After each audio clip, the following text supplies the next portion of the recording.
Somnifère, le podcast. Bonsoir à tous, nous sommes le dimanche 28 novembre et comme vous pouvez l'entendre, ma voix n'est pas tout à fait revenue. L'histoire de ce soir sera exceptionnellement une rediffusion. Il s'agit d'une histoire que nous avions découverte l'année dernière, celle d'Élise, la fille d'un pasteur qui vit en reclus en pleine campagne et découvre avec l'arrivée du printemps les émotions complexes provoquées par le sentiment amoureux. C'est une jolie nouvelle d'Alexander Kielland intitulée « Le presbytère ». Je vous remercie pour vos messages ce week-end qui m'ont fait très plaisir. Je vous souhaite une excellente nuit et maintenant place à notre séance de relaxation. La séance de relaxation.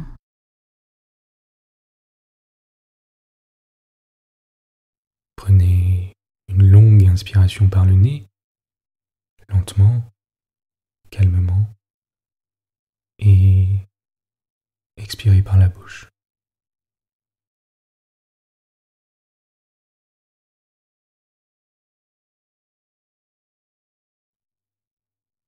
À présent, laissez-vous simplement bercer par votre respiration.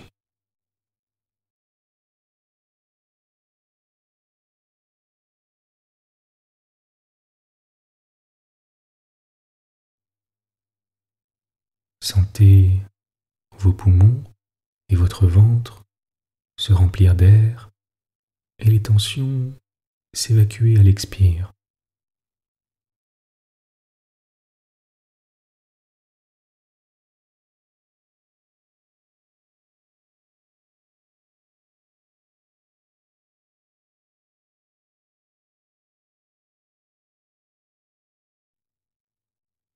Plus vous expirez, plus vous êtes détendu.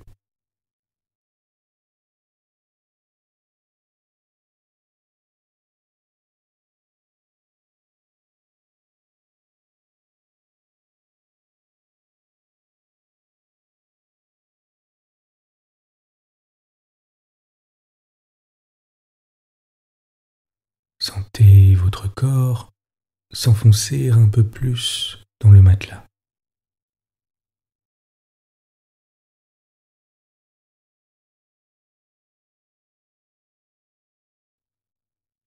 Observez comme il est agréable de prendre un peu de temps pour soi, pour déconnecter, pour être simplement présent dans le calme.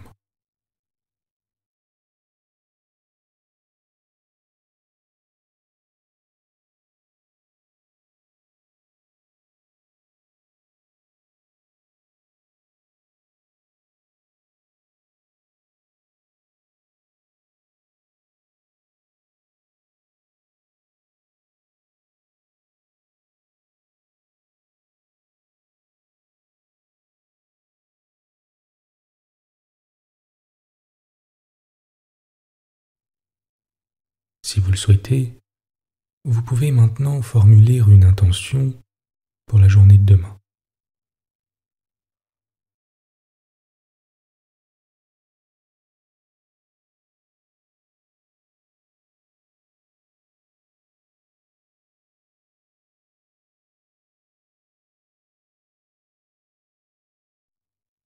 Vous êtes calme et détendu.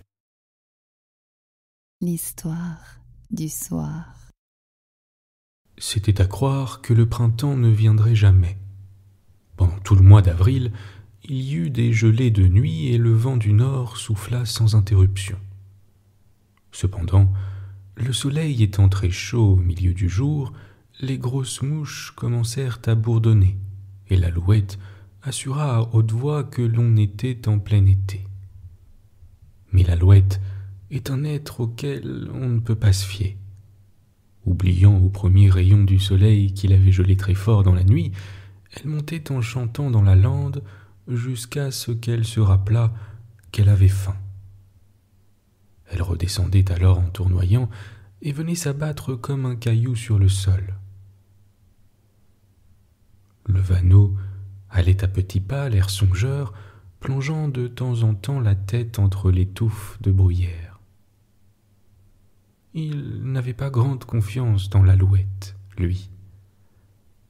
Quelques canards sauvages fouillait plus loin dans une fourmilière, et le plus vieux disait aux autres que tant qu'on n'aurait pas eu de pluie, il ne fallait pas croire au printemps. Le vieux canard avait raison. La pluie arriva, froide d'abord, peu à peu plus chaude, et enfin le soleil se montra pour tout de bon. Un vrai soleil de printemps, réchauffant l'air depuis le matin jusque bien avant dans la nuit, qui était tiède et humide. Bientôt régna partout une extrême activité. Tout était en retard, il fallait bien rattraper le temps perdu. Les feuilles jaillirent des bourgeons gonflés, les petites fleurettes prirent leur élan, frétillant sur leurs tiges vertes, et les collines de bruyère qui regardaient la mer se couvrirent de teintes claires. Seul le sable du rivage resta jaune comme auparavant. Il n'a pas de fleurs pour se parer, il n'a que les touffes disséminées des herbes marines dont les longues tiges molles se courbent sous le vent. Les pieds battus par la vague, les mouettes se promenaient sur la grève, sérieuses, la tête baissée et le ventre en avant, comme de vieilles dames dans un chemin boueux. En haut, dans la lande, le vanneau volait en battant des ailes.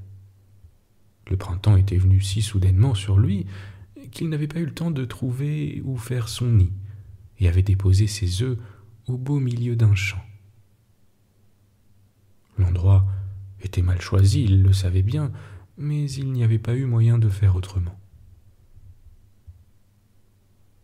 L'alouette se moquait de lui. Quant aux moineaux, ils étaient dans une hâte vertigineuse. Beaucoup, même avant d'avoir commencé leur nid, avaient déjà pondu un œuf ou deux. Voilà ce que c'est d'avoir passé des semaines sur le toit de l'étable à causer de l'almanach. Le petit Angarius contemplait leur querelle dans la haie du jardin du presbytère et se figurait voir une grande bataille accompagnée de charges de cavalerie. Comme il était en train d'étudier l'histoire de Norvège avec son père, tout ce qui se passait autour de lui prenait à ses yeux une couleur guerrière. Quand les vaches rentraient le soir du pâturage, c'était pour lui des masses de troupes qui s'approchaient, et les poules étaient la garde nationale avec le coq pour capitaine à leur tête. Quel naturel sauvage à cet enfant, pensait le pasteur. Ses goûts belliqueux n'étaient point du tout de son gré. Angarius devait être comme son père, un homme de paix, et celui-ci souffrait de voir combien l'enfant recherchait tout ce qui traitait de guerre et de combat. Il semblait parfois au pasteur qu'il eût mieux valu remplir cette jeune tête d'idées pacifiques au lieu d'images de bataille et de cruauté de nos ancêtres. Mais, se rappelant alors que lui aussi avait appris les mêmes choses dans son enfance et qu'il n'en était pas moins devenu un homme de paix, il reprenait confiance. Enfin, disait-il, tout est dans les mains du Seigneur, et il se remettait à la préparation de son sermon. « Tu oublies donc tout à fait le déjeuner aujourd'hui, père ?» dit une jeune fille à tête blonde qui se montra dans l'embrasure de la porte. « Tu as raison, Élise. Je suis en retard, » répondit le pasteur, qui la suivit dans la salle à manger. Il aurait été difficile de trouver des êtres mieux d'accord dans leurs idées et leurs sentiments, et plus infiniment unis que ce père et cette fille de 18 ans. Élise avait grandi sans mère, mais il y avait tant de douceur et de délicatesse féminine chez son père que la jeune fille éprouvait de cette perte plutôt une mélancolique tristesse que la douleur d'un deuil irréparable. Et à mesure qu'elle grandissait, elle remplissait de plus en plus pour le pasteur le vide que lui avait laissé la mort de sa femme. Toute sa tendresse, mêlée à tant de deuil et de regrets, il l'avait donnée à cette jeune âme féminine qui se développait dans ses mains, et sa douleur s'adoucissait, et le calme était rentré dans son cœur.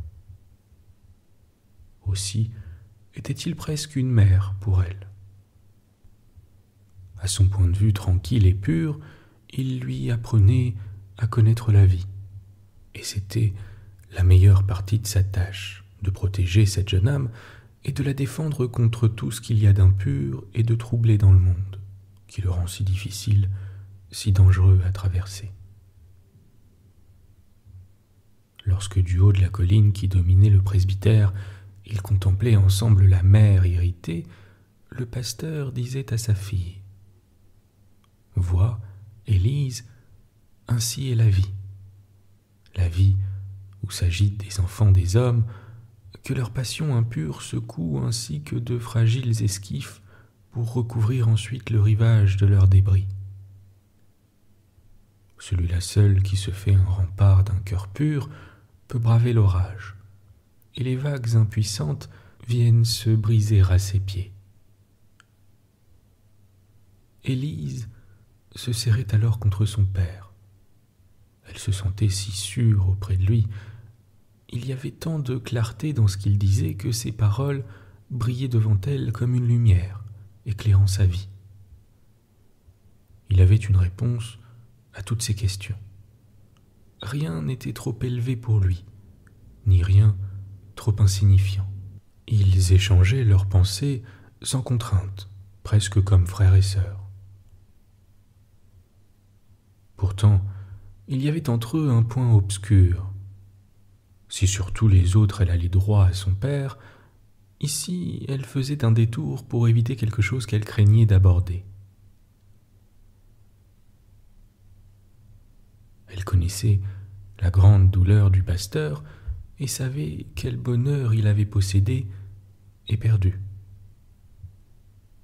Elle s'intéressait vivement aux héros des romans qu'elle lisait à haute voix dans les veillées d'hiver. Son cœur avait deviné que c'est l'amour qui donne les plus grandes joies.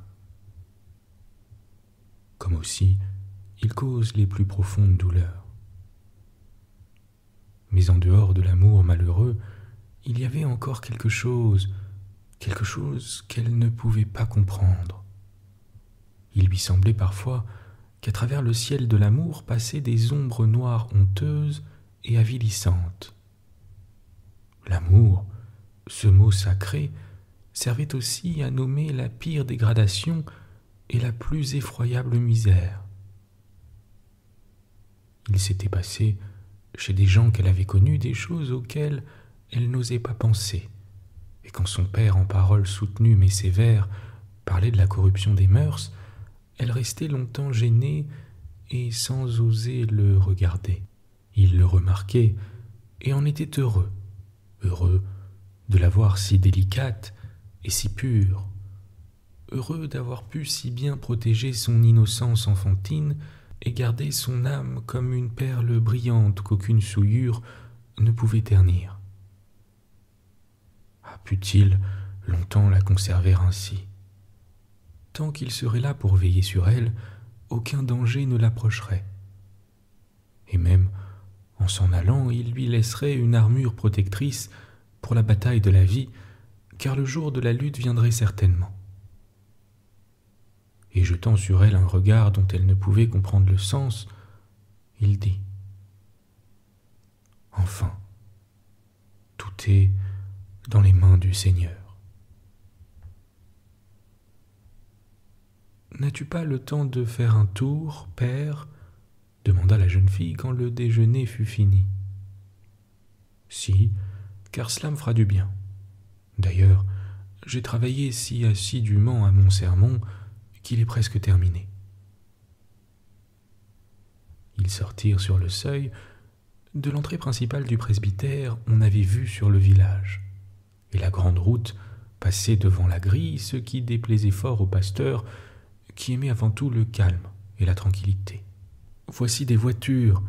s'écria Angarius. « 3 voitures avec des gens de la ville. »« Rentrons, Élise, » dit le pasteur, se retournant vers la maison. Mais, à l'instant même, les voitures arrivaient en haut de la côte, et Élise ne put s'empêcher d'y jeter un œil. Dans la première, un homme d'un certain âge et une dame à l'air avenant occupaient le siège du fond, et sur le devant étaient un jeune homme et une jeune fille. moment où il passait devant la porte, le jeune homme se leva pour regarder la vue. Élise, sans s'en apercevoir, avait les yeux fixés sur lui. « Quelle vue magnifique !» s'écria-t-il. Le presbytère était situé sur une hauteur dominant la mer et d'où l'on découvrait un vaste horizon. Le vieux monsieur, au fond de la voiture, tendit légèrement la tête. « Oui, en effet, c'est très beau. Je suis heureux de voir que vous appréciez notre belle nature, monsieur Linsov. » Au même instant, le regard du jeune homme rencontra celui d'Élise, qui détourna vivement les yeux. Mais lui, arrêtant le cocher, s'écria : « Nous descendons ici. »« Chut, dit la dame en souriant. C'est impossible, monsieur Linsov. C'est le presbytère. »« Et qu'est-ce que cela fait ?» dit gaiement le jeune homme. « N'est-ce pas, continua-t-il, en se tournant vers les autres voitures qui les avaient rejoints, n'est-ce pas que nous descendons ici ? » « Ah oui !» s'écria-t-on en chœur autour de lui. Et la joyeuse compagnie s'apprêtait en effet à descendre quand le vieux monsieur intervint. « Non, non, mes jeunes amis, cela ne se peut pas, nous ne pouvons descendre chez le pasteur que nous ne connaissons pas. » Il allait donner l'ordre d'avancer lorsque le pasteur, sortant de la maison, s'approcha de la voiture où il venait de reconnaître le consul Hartwig, l'homme le plus en vue de la ville voisine. « Si vous voulez bien descendre ici, dit-il, ma fille et moi, nous serons très heureux de cette interruption à notre solitude. » M. Hartwig regarda sa femme, celle-ci le regarda aussi, le pasteur renouvela son invitation, et finalement tout le monde se trouvait quelques instants plus tard dans le salon du presbytère où il y eut une présentation générale. La société se composait du consul Hartwig et de sa femme, de leurs enfants et de quelques amis et amis de ceux-ci. L'excursion avait lieu pour faire les honneurs du pays à Max Linsov, fils d'un vieil ami du consul et depuis quelques jours hôte de celui-ci. « Ma fille Élise, dit le pasteur, va faire de son mieux pour... »« Non, non, mon cher pasteur, s'écria la bonne madame Hartwig. Nous ne permettrons pas le moindre dérangement. C'est déjà bien assez d'envahir votre maison. Nous avons dans nos voitures tout ce qui est nécessaire pour un pique-nique. Et pendant que je m'en occuperai, votre fille ira se promener avec les jeunes gens. » Et l'aimable femme regardait la jolie fille du pasteur de ses bons yeux gris et lui caressait doucement la joue. Que la caresse de cette douce main faisait du bien. Élise en eut presque les larmes aux yeux. Elle restait là, immobile, comme si elle attendait que la dame étrangère la prît par le cou et lui murmura des paroles qu'elle avait longtemps attendues. « Qu'y a-t-il d'intéressant à voir dans le voisinage ?» demanda la femme du consul. « Il y a une belle vue du haut de la colline, il y a aussi le rivage et la mer. »« Allez donc, dit madame Hartwig, menez-y tous ces jeunes gens-là. »« Si c'est mademoiselle Élise qui nous conduit, dit Max Linsov en s'inclinant respectueusement, j'irai au bout du monde. » Elle devint pourpre. Jamais on ne lui avait rien dit de pareil, et ce beau jeune homme incliné si profondément devant elle, et dont les paroles paraissaient si sincères, mais ce n'était pas le moment de s'arrêter à cette impression. Bientôt, toute la troupe fut dehors, Élise et Linsov en tête, se dirigeant vers le sommet, d'où l'on avait la plus belle vue. On traversa d'abord le jardin du presbytère, où des violettes croissaient en masse à l'ombre des grands arbres. C'était la mère d'Élise qui les avait plantées. « Ah, des violettes, quel bonheur !» s'écria l'aînée des demoiselles Hartwig. « Monsieur Linsov, cueillez-moi donc un bouquet. » Le jeune homme, qui depuis quelques instants s'évertuait à trouver le ton sur lequel on pouvait parler à Élise, crut remarquer que la jeune fille avait entendu avec déplaisir les paroles de mademoiselle Frédéric. « Les violettes sont vos fleurs favorites », lui dit-il à demi-voix. Surprise, elle leva les yeux vers lui. Comment pouvait-il savoir cela ? « Ne croyez-vous pas, mademoiselle Hartwig, reprit Max Linsoff, ne croyez-vous pas qu'il vaudrait mieux n'en cueillir que ce soir ? Elle serait plus fraîche. »« Comme vous voudrez, » répondit brièvement celle-ci.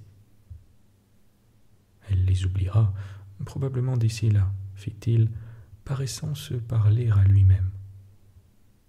Mais Élise l'entendit et se demanda encore une fois quel plaisir il pouvait trouver à protéger ses violettes au lieu de les cueillir pour la belle demoiselle. Après avoir admiré quelque temps la vue splendide qu'ils avaient sous les yeux, ils descendirent la colline par un sentier qui menait à la mer. La conversation s'était animée. Tout d'abord, Élise s'était sentie un peu dépaysée. Il lui semblait que ces gens de la ville parlaient une langue inconnue. Parfois aussi, elle trouvait qu'ils riaient pour des riens, et elle, de son côté, avait souvent envie de rire de leurs étonnements et de leurs ignorances. Mais peu à peu, elle fut plus à l'aise et se mit à rire et à causer librement comme les autres. Elle était loin de s'apercevoir cependant que les jeunes gens, Max Linsoff spécialement, s'occupaient beaucoup d'elle, pas plus qu'elle ne remarquait que les mots un peu aigres qui s'échangeaient entre eux à son sujet.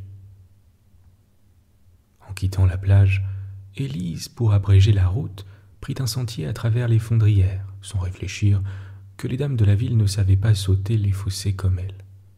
Et mademoiselle Frédéric, gênée dans sa robe trop serrée, tomba dans une flaque d'eau. Elle appela du regard Linsoff à son secours.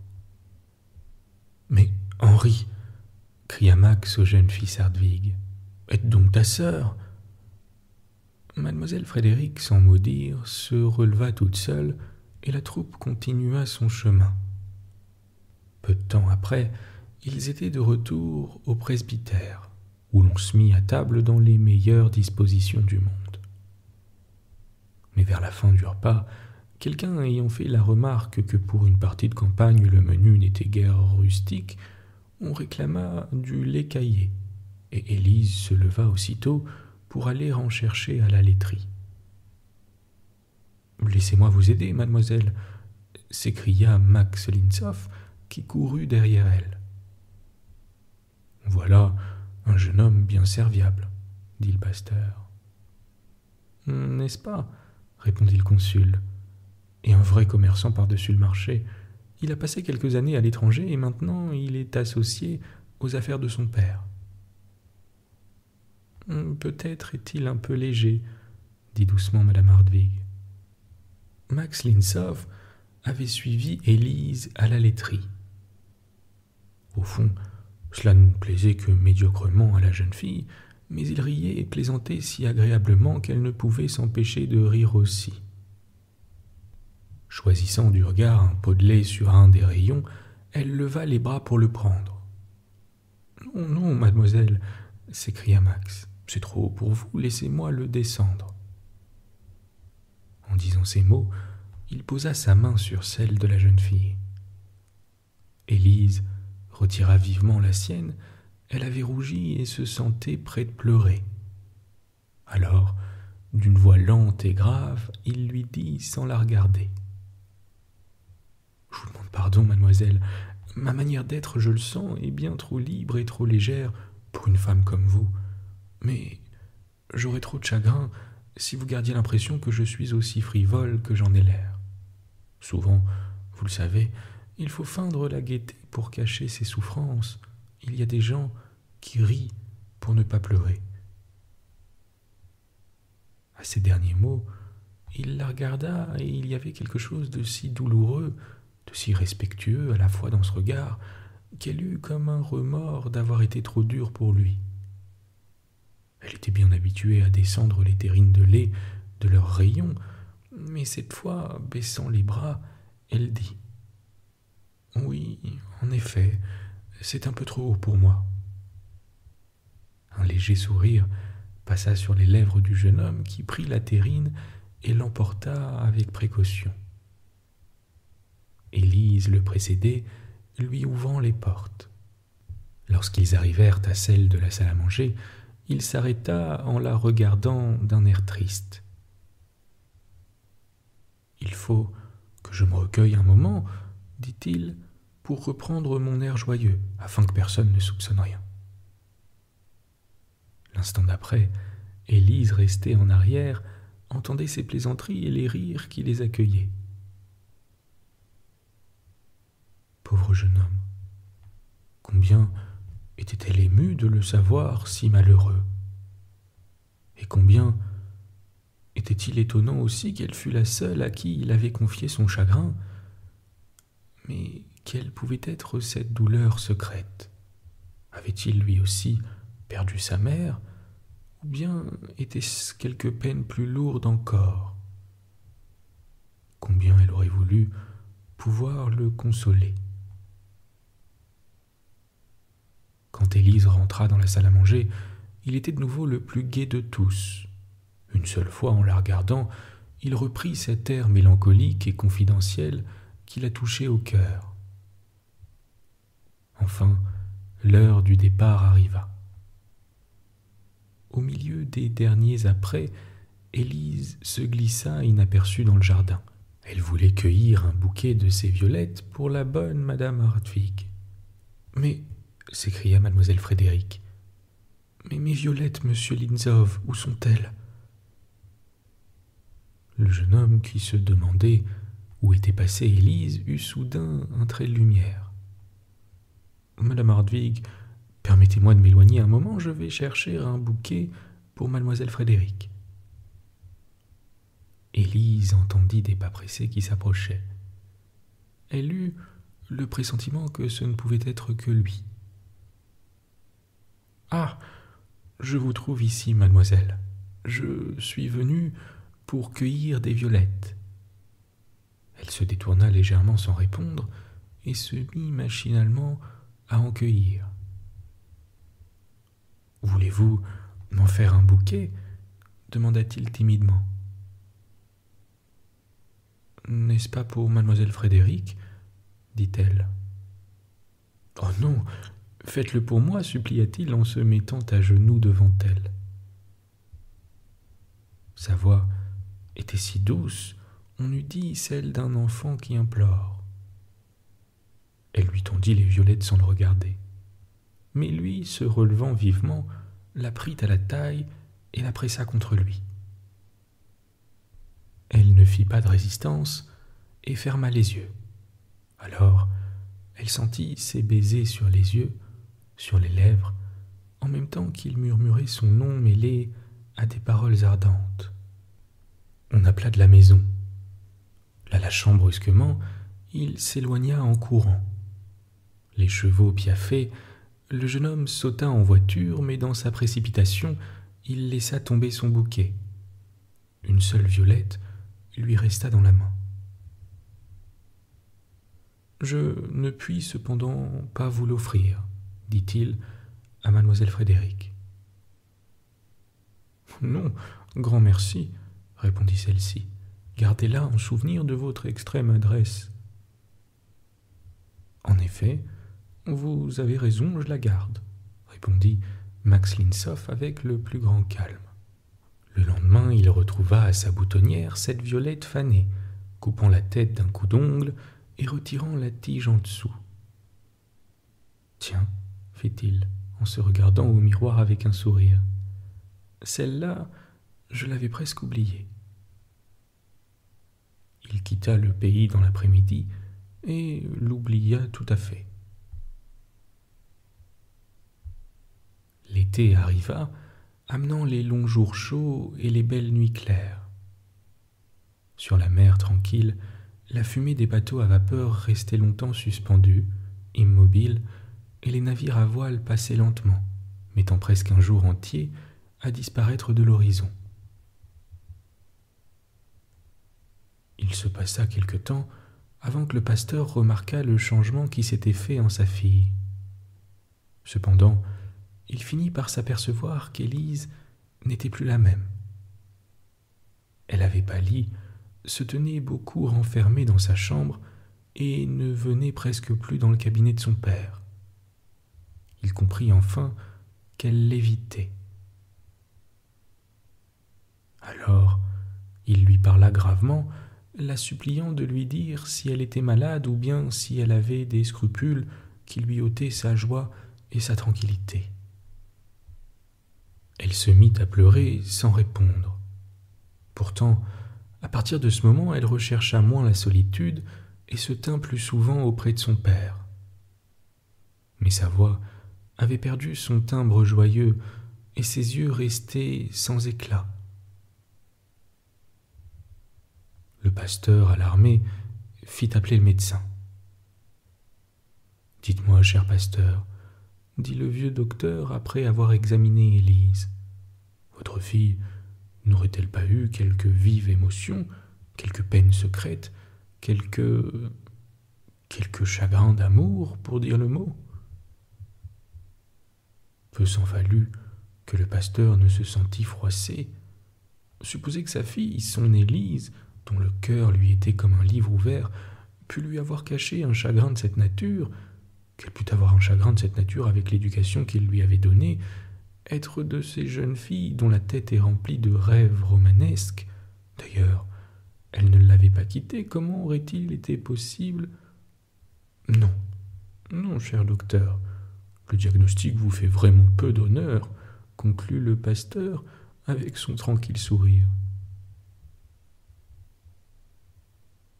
Après la visite du médecin, Élise se surveilla plus attentivement et redoubla de précautions pour avoir le même air qu'autrefois, car personne ne devait soupçonner ce qui était arrivé, qu'un homme étranger l'avait prise dans ses bras et lui avait donné des baisers, beaucoup de baisers. Chaque fois que cette scène se représentait à son souvenir, elle devenait pourpre de honte. Ce qui lui était arrivé, n'était-ce pas la pire des ignominies ? N'était-elle pas plus coupable que ces malheureuses filles dont la chute lui avait toujours fait instinctivement tant d'horreur ? Si elle avait pu interroger quelqu'un, se débarrasser du doute et de l'inquiétude qui la torturaient, savoir si elle avait encore le droit de regarder son père en face.